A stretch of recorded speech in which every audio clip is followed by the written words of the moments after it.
Okay, folks, so we're going to bring it together. One thing I am going to do is I'm going to take the dongle and hand it off to each one of the teams so that as you guys report out on what you guys came up with, there's an opportunity for your colleagues who are not here today to hear the suggestions and the ideas that you have. That way, when they fill out the form, they're able to at least get a little bit of a sense of what you guys talked about. So we'll start over here with team number one. If you guys want to report out on what you guys came up with, you can just hold on to it. Oh, I can just hold on to it. Yep. Okay, good, James. So, at least for the SF model here,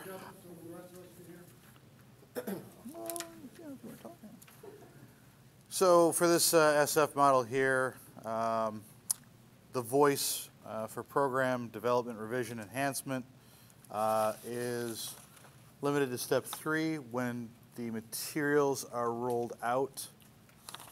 Market research can be done. Faculty have the ability to respond. Those submitted ideas are then sent up electronically towards the Ed Services to review said feedback. Do we have anything else in this one? I think that's all we found for one. And you guys are comfortable with that, or what are your thoughts? Well, I think that the same for the IFI piece, that if there is some sort of feedback loop that actually says, hey, look, this was looked at, we thought it was a good idea here, we thought it was a bad idea here, what's going on with it? Because otherwise it dies in the same exact process we have now. Okay. Otherwise. Okay, well said. Thanks, James. Okay, team number 2. All right. The strangest microphone ever. Okay, so our question was, what steps are in place to assure that you receive feedback on your idea or suggestion? We said that steps 8 and 9 would ensure that, because that's where the information is posted and the opportunities provided to give comments. But we also said that we had a few questions related to that. One is how to make sure that people know that they're supposed to be reviewing the information and that they will actually provide comments. How do they know that it's valuable, which will provide them with that inspiration to give thorough comments, just making sure that they know it's important and that it will be reviewed. And then we also just kind of pointed out that this group is somewhat limited because it is the subject matter expert, and it's a limited team of individuals rather than a broader section of the population. So you see an opportunity for maybe more cross-functionality? Yes, that was one of our concerns, potentially. Awesome. Well said. Thanks, Alex. Thank you. Okay. Team number 3. Who's the speaker? All right, Lee, it's all you.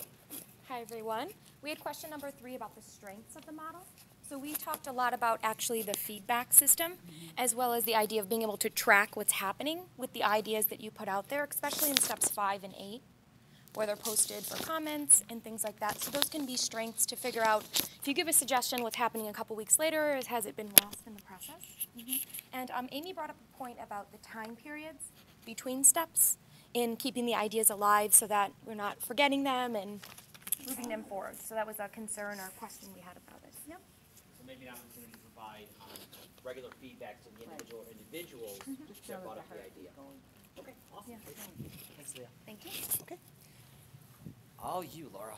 Thank you. Okay, we had question number 4. What are some additional considerations that may enhance the model, provide rationale?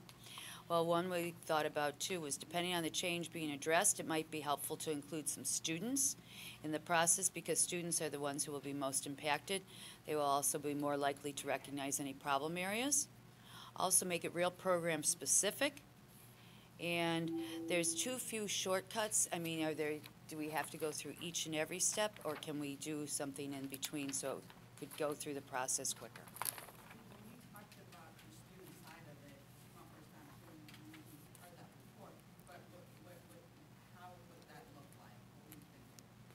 Well, maybe just including maybe on a committee or something, include a couple of students, so just that they can see what, especially when it's something that's really going to impact them a lot. Okay. It could even be added onto the faculty survey, right, that the students do, like maybe a couple of questions at the end that are specific to something that's going through the process. Yeah, and Lauren, that suggestion especially is very timely, because I know that that's something that we're right now working on from a system perspective. So that's a great comment. Thanks, guys.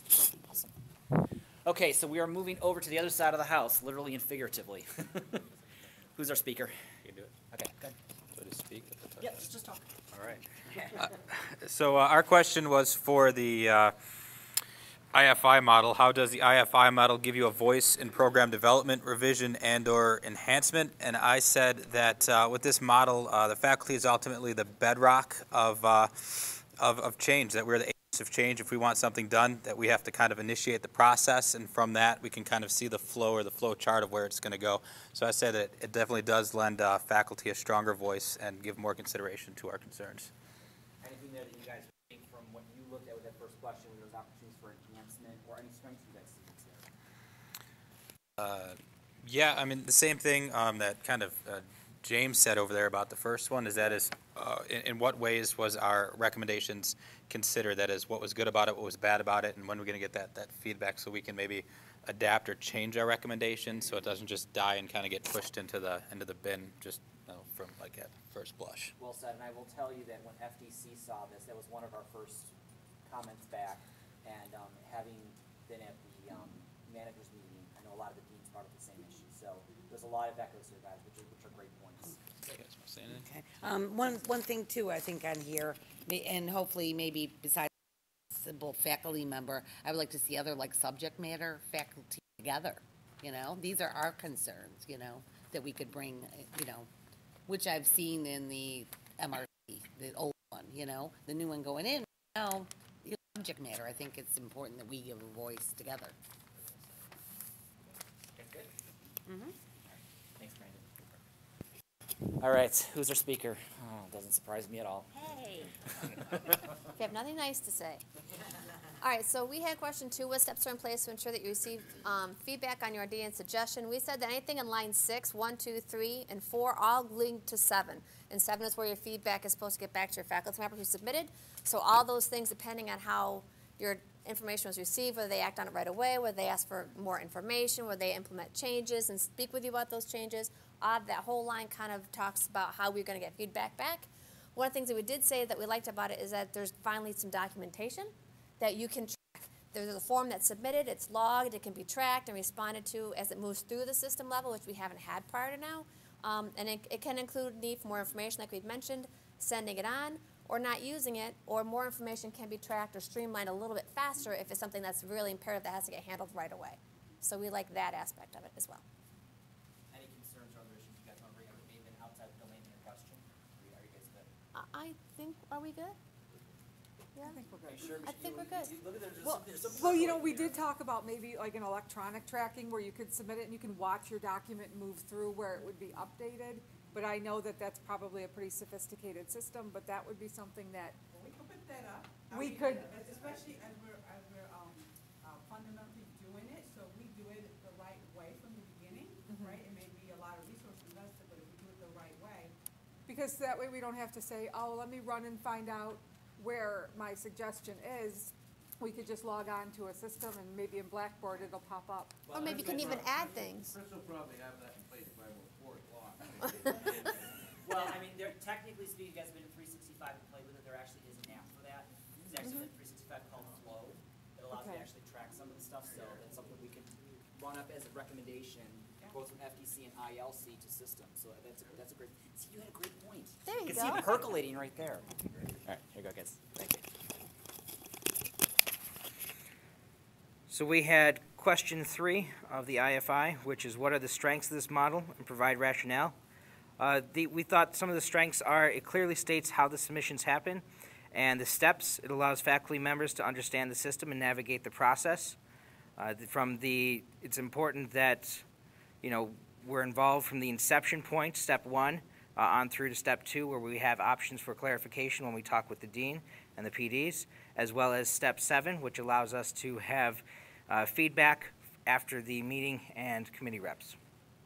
And any other concerns or questions you guys brought up that was within the outside or inside the domain of your question? So the only other thing that we thought of is that for step 5, when the EDS has its meeting, if the person who had the had the suggestion had an opportunity to be there in order to both clarify the suggestion as well as provide additional feedback to start a dialogue, rather than having something that's just a piece of paper and the interpretation could be lost on the meeting itself. That's a really great point. And by the way, there is an app for that. It's called Skype for Business. We now have the ability to do it. It's a great point. It's a really great point. Do you guys have anything else you want to throw out there? No. You guys are good? Okay. All right. Last but certainly not least. I win the draw? All right. All right. So we had, what are some additional considerations that may enhance the model, provide rationale? We came up with an idea of maybe having like a discussion group, like a discussion forum where you can put your question in and you can actually get some feedback from your colleagues, not, you know, just informally by talking to them, but maybe across the entire Bryan Stratton.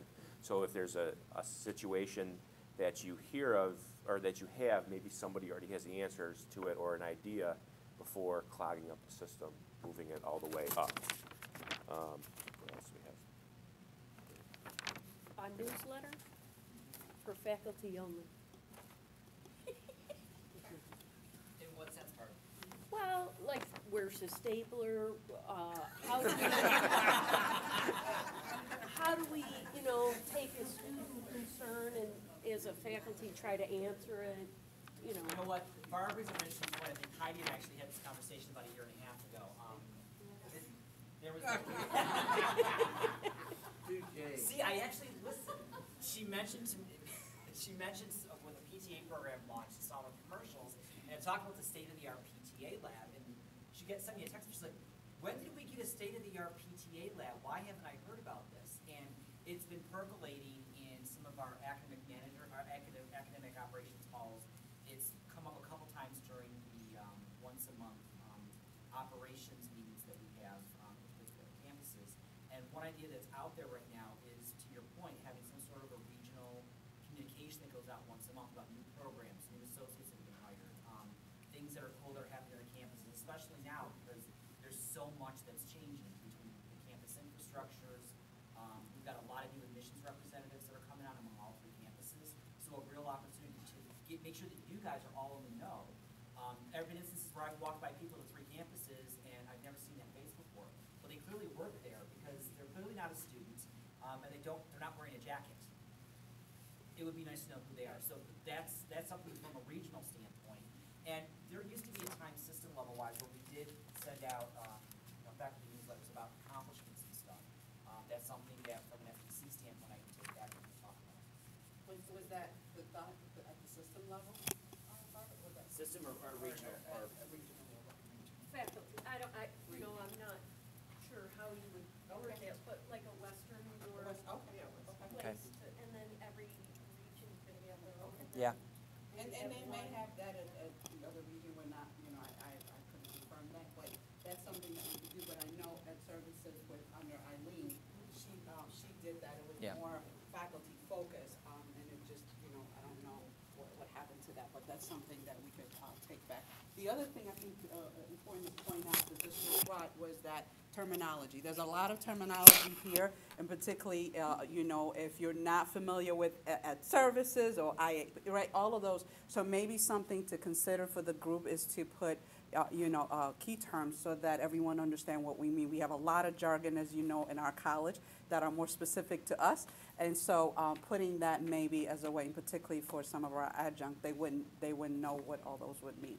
So maybe that's a thought, and this group brought that up. And then the other thing I think is making sure that editing, I think that's a piece that I know we hear it a lot in different things, that information that we receive, we want to make sure, and that's a craft, and that's a sort of a one person or a group of people responsibility. All of us are not editors, right? Book writers and everybody else get editors. So that's one of the things that I know I hear a lot, and I've heard it here, even with some of this document, is that we need to, on the system level, find a way to make sure that we have, individuals who are responsible just to edit, so that we are having and communicating accurately and that there's no error in there, because these informations are going out and people are really critical about that. So that's another one that also was brought out by this team. So Jim's going to break you guys down, but just one real quick thing from a systems FTC standpoint. When FTC met about 2 weeks ago, we made the decision that we wanted the theme for this last in-service for the calendar year to be one of reflection. So the 4 breakout sessions that have been set up for today are really you guys thinking through what you've done over the course of the last calendar year as we've been training and implementing these 4 different concepts and strategies into your classrooms. So reflect on what you hear from your colleagues presenting out. Think about how you can incorporate this into your practice. Jim will walk through where we're going to break down and coming back. But when you guys come back and we go into the lunch session, we're going to have Riley reflect on her experiences in Blended and share some of her positive as well as some of the challenges that she went through. And we're going to end today with a great video that Brandon selected regarding just the influence that we have in the classroom, our role as being change agents, that we change the lives of our students, that what we do in the classroom is so transformational. And we're going to have Brandon show that video. He's got some questions for you guys to reflect on. We're going to talk about that, and then we're going to bring the session to a close. So with that, Jim, you want to walk us through where we're going? Well, you pretty much did that.